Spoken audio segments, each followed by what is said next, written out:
और राहुल गांधी को तो मैं कोई बहुत वो नेता मानता हूं, तो वो तो पप्पू है, कुछ भी कह दिया करें, कुछ भी कहें वो ठीक है। हिंदुत्व हिंदू का एक गुण है। हीनान दूषयते यस्मात् तस्मात् हिंदू हिंदू रीति रहते। हीन भावना को जो दूषित कर दे, दूर कर दे, उसे हिंदू कहते हैं। हिंदुत्व तो भारतीयता है, ये सुप्रीम कोर्ट भी कह चुका है। इसे हिंदू और हिंदुत्व में, हिंदू की हिंदुत्व विशेषता गुण है उसका। जी जी, मैंने आपको ससम्मान उत्तर दिया। जी जी, बिल्कुल जगत गुरु जी, आपको तो हम लगातार देखते रहते हैं, आपके प्रवचनों को, आपकी वाणी को भी सुनते रहते हैं, लेकिन ये आज हमारा सौभाग्य है कि आप हमारे कार्यक्रम में, हमारे शो आर पार में है। ये हमारा सौभाग्य है कि आज आप राजी हुए।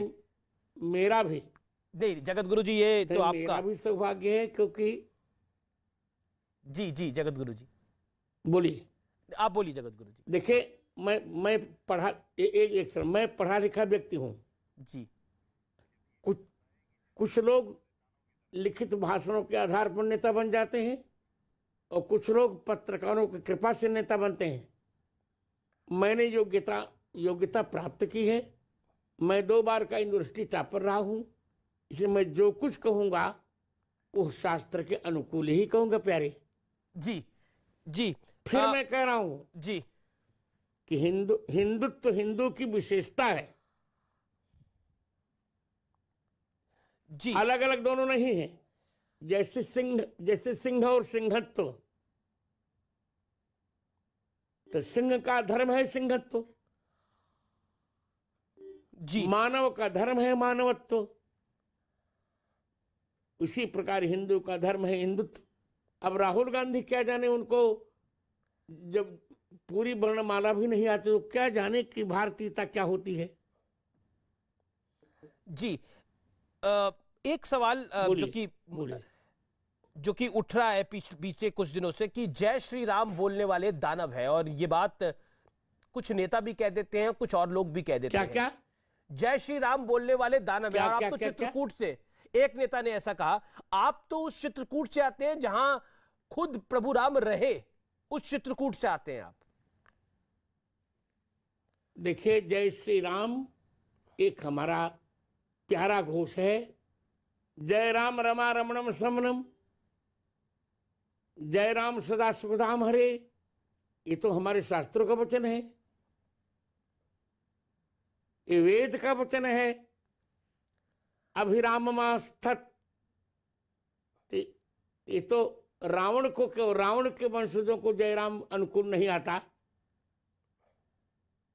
अब जो भारतीय होगा उसको तो जयराम अनुकूल आता ही है। जी, जगत गुरु जी, आपने अपना समय दिया हमें, आपका बहुत बहुत धन्यवाद, बहुत बहुत अभिनंदन आपका। और हमारे साथ तो हमारी इस चर्चा में बीजेपी के एक प्रवक्ता है संबित पात्रा, और हनुमानगढ़ी से महंत भी जुड़े हुए हैं, और बाकी भी पैनलिस्ट है। तो मैं चाहूंगा कि आपको प्रणाम कर रहे हैं वो संबित, और मैं उन्हें, संबित पात्रा तो मेरे बड़े अच्छे हैं जी, संबित तो दिखाइए। मैं तो उनसे उड़िया में बात करता हूँ। जी जी जगत गुरु जी, अभी साथ है, आपको सुन पा रहे हैं जगत गुरु जी। अगर आप कुछ कहना चाहें, उनका जन्मदिन भी था पिछले एक दिन पहले। संबित पात्रा जी। जी गुरु जी, प्रणाम प्रणाम गुरु जी, चरण स्पर्श। ମୁଁ ଓଡ଼ିଆରେ କଥା କରୁଛି। କୁହନ୍ତୁ ଗୁରୁଜୀ କୁହନ୍ତୁ, ମୁଁ ଶୁଣି ପାରୁଛି, ବୁଝି ପାରୁଛି ଆଜ୍ଞା। ଓଡ଼ିଶାରେ କୁଆଡ଼େ ରହୁଛନ୍ତି ଆପଣ ମାନେ? ମୁଁ ତ ଆଜ୍ଞା ପୁରୀରେ ରହୁଛି, ଜଗନ୍ନାଥଙ୍କ ମହାଧାମରେ ରହୁଛି। ଆଉ ଆଜ୍ଞା ଆପଣଙ୍କୁ ଆମେ ସମସ୍ତେ ବହୁତ ଭଲ ପାଉ। अमीश जी, मैं तो गुरु जी के लिए 2 शब्द कहना आगामी मास बोलिए जी, बोलिए अमीश जी। ये हमारे लिए बहुत बहुत गर्व का विषय है। रामभद्राचार्य जी बहुत ज्ञानी व्यक्ति हैं। देखिए, प्रभु ने इनसे नेत्र ले लिया है, मगर इनके अंदर का जो नेत्र है वो खुला है। इन्होंने स्वयं अपने अंदर के चक्षु से जो ज्ञान प्राप्त किया है वो दिव्य है, वो अनंत है, और जो माननीय गुरु जी के सानिध्य में आए हैं वो गुरु जी के इस दिव्य स्वरूप को जान सकते हैं। देखिए, राजनीति का विषय अलग है, मगर इस देश को बचाना, इस देश की परंपराओं को बचाना, इस देश की संस्कृति और इस देश की धरोहर को बचाने के लिए हमें दोनों बिंब चाहिए। हमें एक प्रधानमंत्री चाहिए, एक ऐसा नेतृत्व चाहिए जो इस धरोहर पे कहीं ना कहीं गर्व महसूस करता हो, और हमें ऐसे सन्यासी चाहिए, ऐसे साधु चाहिए, ऐसे ज्ञानी चाहिए, ऐसे विराट व्यक्तित्व चाहिए जैसे यहाँ रामभद्राचार्य जी बैठे हैं, जो इस सेतु को बनाने में सक्षम रह सके।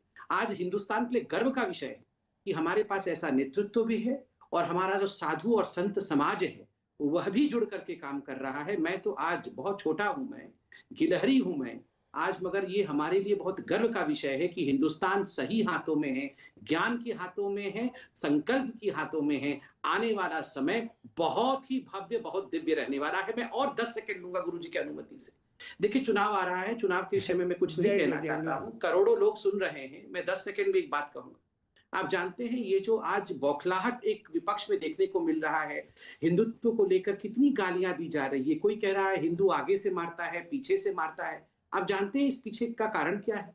राम मंदिर, 500 वर्षों से भगवान राम के मंदिर को जिस प्रकार से रोक के रखा गया था, आज वो बनना आरंभ हुआ है। किसी भी कीमत पर मोदी और योगी जी की सरकार को रोको, और राम मंदिर जो बन रहा है उसे रोकना, ये षड्यंत्र है, ये डिबेट का विषय नहीं है।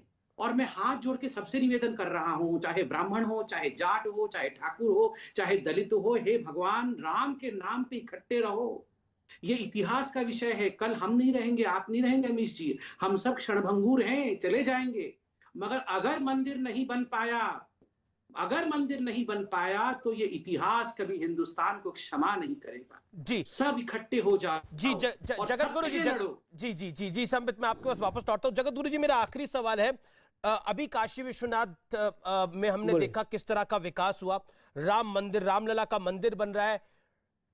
देश के प्रधानमंत्री के ऊपर भी कई लोगों ने बड़े सारे सवाल खड़े करे, क्या कहना चाहते हैं आप? वो तो ठीक है, मैं यही कहना चाहता हूं कि नरेंद्र मोदी के बारे में आप क्या कहना चाहते हैं? रावण पक्ष से उन्होंने निंदा की थी।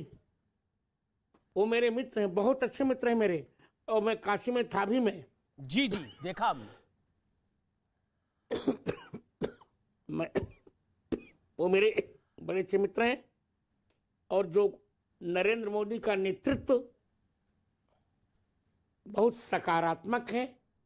भारत को विश्व के क्षितिज पर नरेंद्र मोदी ने ला दिया, और जिनको काम नहीं करना वो कुछ भी कहते रहे।